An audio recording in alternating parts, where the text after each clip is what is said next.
Hi, it's Thursday and feeling a lot better.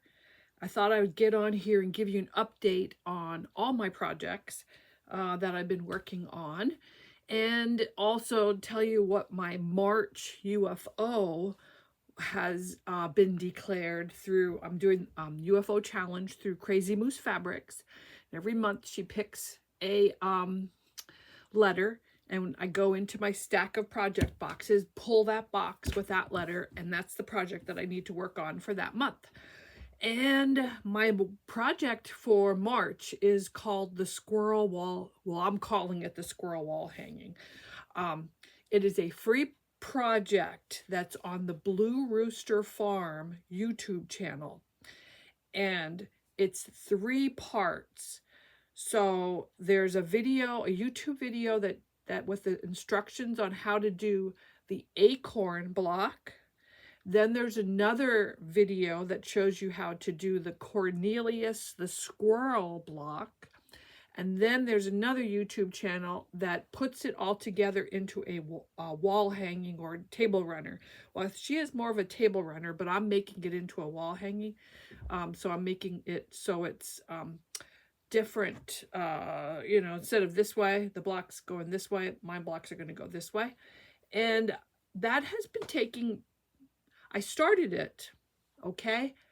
There are teeny tiny pieces that are like 3/4, some of them 3/4 of an inch. And I need to watch the video in order to know, because I could not figure out for some of it how she was getting the pieces the way they were, because you have to different angles. So if you're interested in making this, I highly recommend. It is a gorgeous block, but it needs your focus. You got to be focused. Your brain has to be working.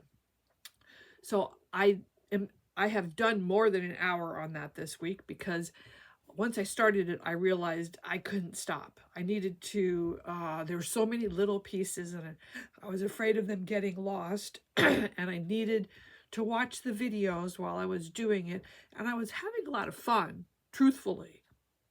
And I decided, yes, I deserve the time to work on this squirrel wall hanging, and then, of course, I'm going to be farther along with getting my March project done. So that's what I was working on when I decided to give you guys an update on my projects. So I'll let you know, I'll show you what I've done so far on the squirrel wall hanging later in the video. But first I wanted to show you my slow stitch project.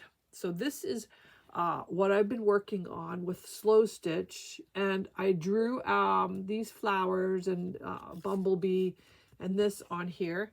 And I'm working on doing the hand embroidery for these. So these are some other designs that I drew. And once I get done with these and this, then then I'll be able to put this slow stitch journal together into a book format. So that's where I got on the slow stitch journal. So that's been coming along very nicely. My placemat loom, I was watching Bridgerton, and this was just mindless. It was nice to be able to work on this placemat loom and watch Bridgerton. So that's where I am on the placemat loom. I actually did some on that last night. My Jane Austen quilt, I'm on block 1. I also went through the instructions, and I saw all the different blocks that need to be made. So I typed up on the computer a project sheet for the Jane Austen. And so I put all of the different blocks and then the borders that need to be done on that. So there's a lot. So it gave me a better idea as to how involved this is going to be. This project is going to take me a couple of years, I think, and I'm fine with that. I'm just going to take my time. So the first block I'm working on is called the Chawton block.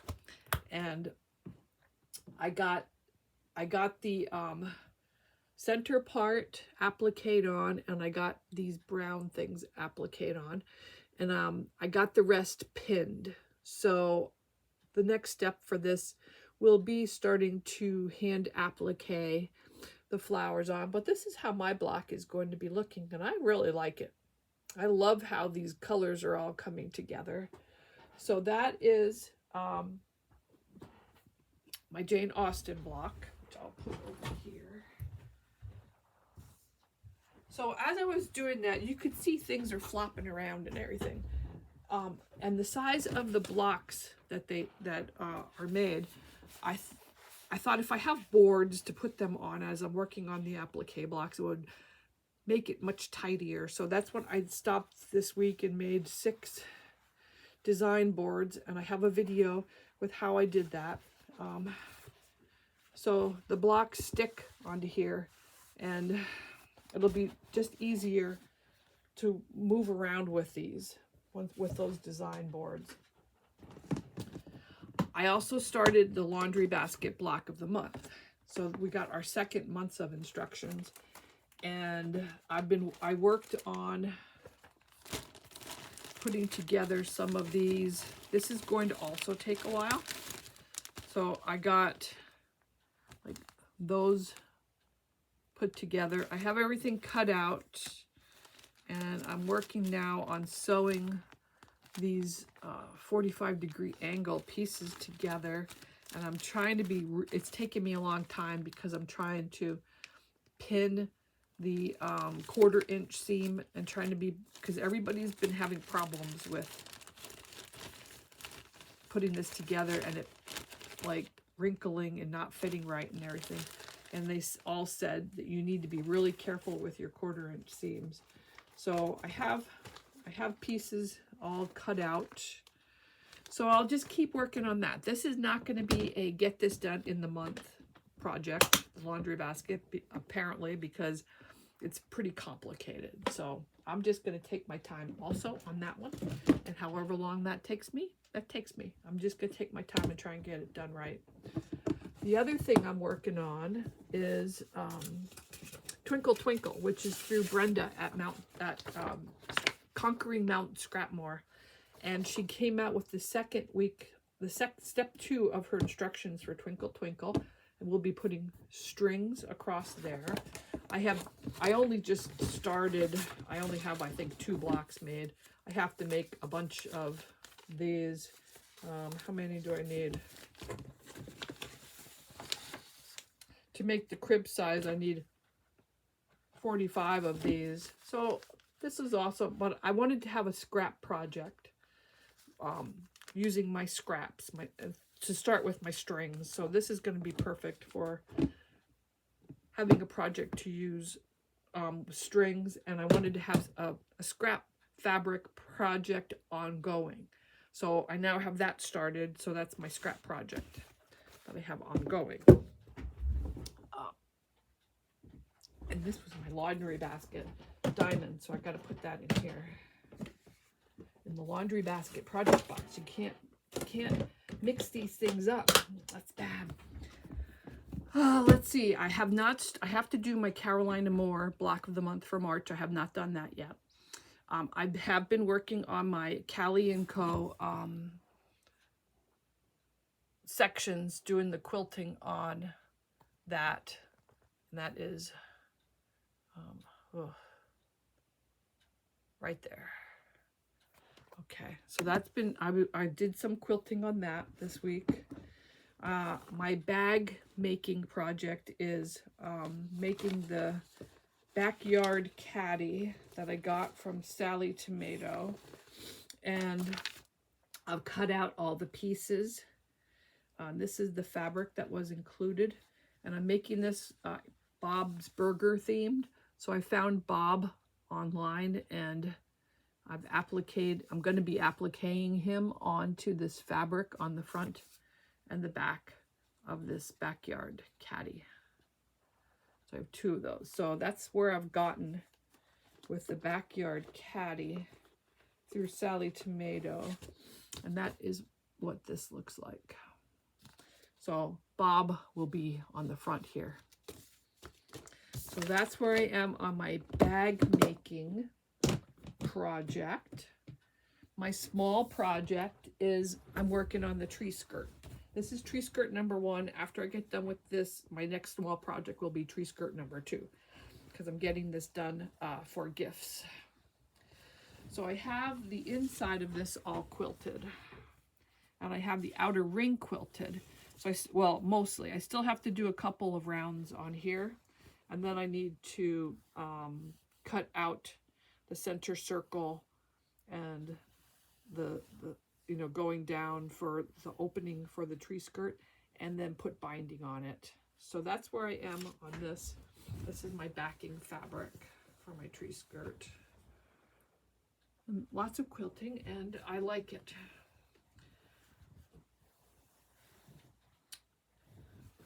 And I will show you once I start the next one. I'll show you that. But this is where I am with this one now. And yeah, that's basically what I've been doing. Beauty all around. I really haven't worked on the sash. I've only got one sashing block that I'm in the process of making, that I'm using as, you know, beginning ender thing as I'm sewing. So I don't have much to report on my sashing for the beauty all around sashing blocks. Once I get done, my concentration is this week is going to be on the March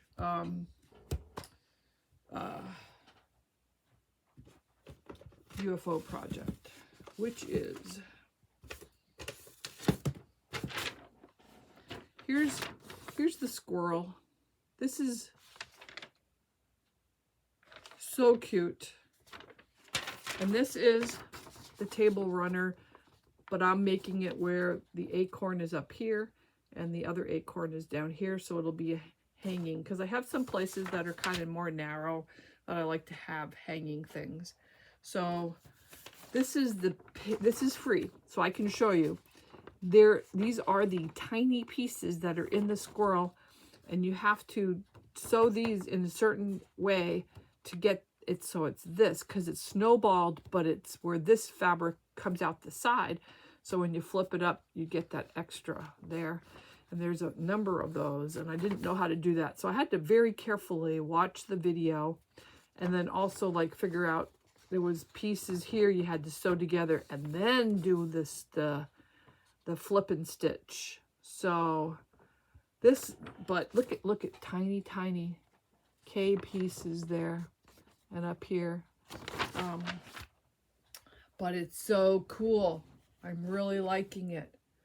So this is what I've gotten done on this so far. Is he not adorable? And there's the acorns. So, yeah.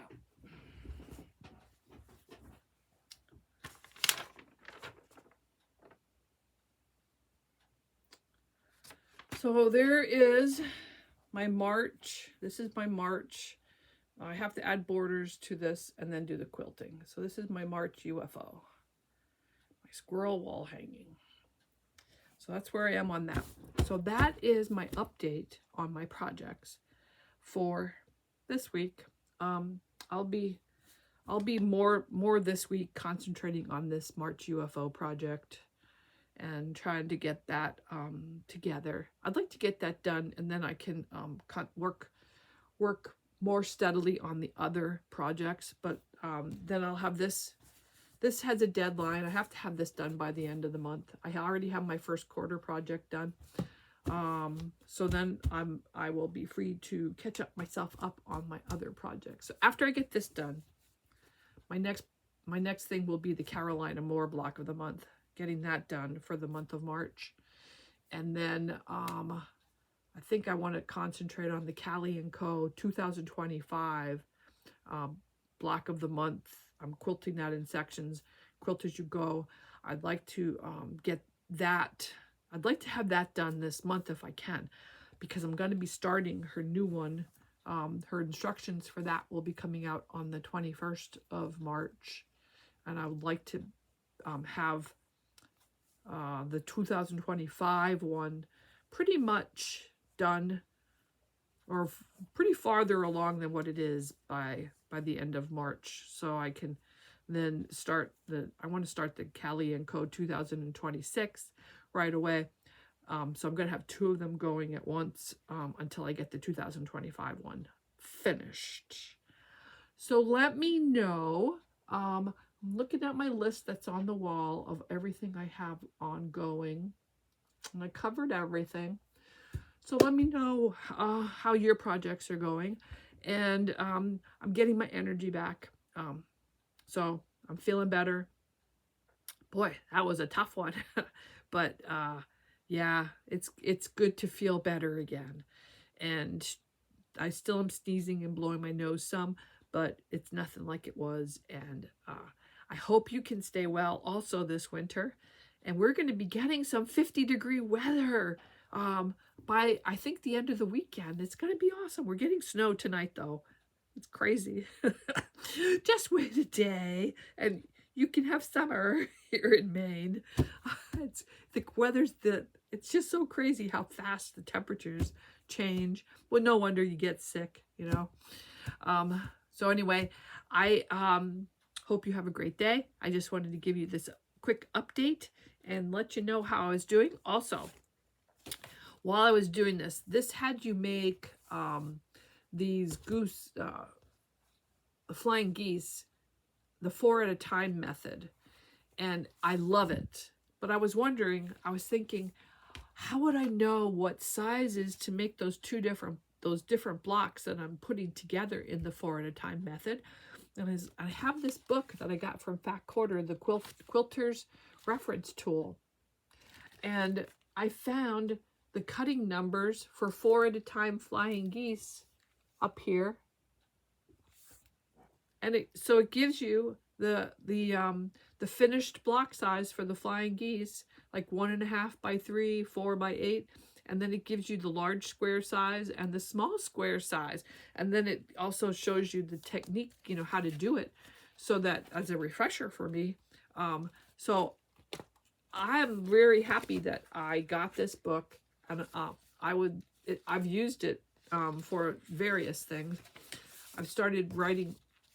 So if I have a tip for myself, I'll write it in the front up here, so I know this is my reference book. So if I should look in here first to see if I can find it, or maybe I wrote myself a note so that I can. I also have I got this from one of the websites on interfacings. Arabesque scissors, and it's about the different interfacings that she recommends and the types for like fusible, non-woven, the Pellin number and all that. So I have that in here. So I highly recommend this book. I got it at Fat Quarter Shop, and it's been very useful for me because I'm bad at numbers and they have it all worked out. They have the math in there, so you don't have to figure it out yourself. So, all right, that was my last tip. I will talk to you again soon, and have a great day. Bye.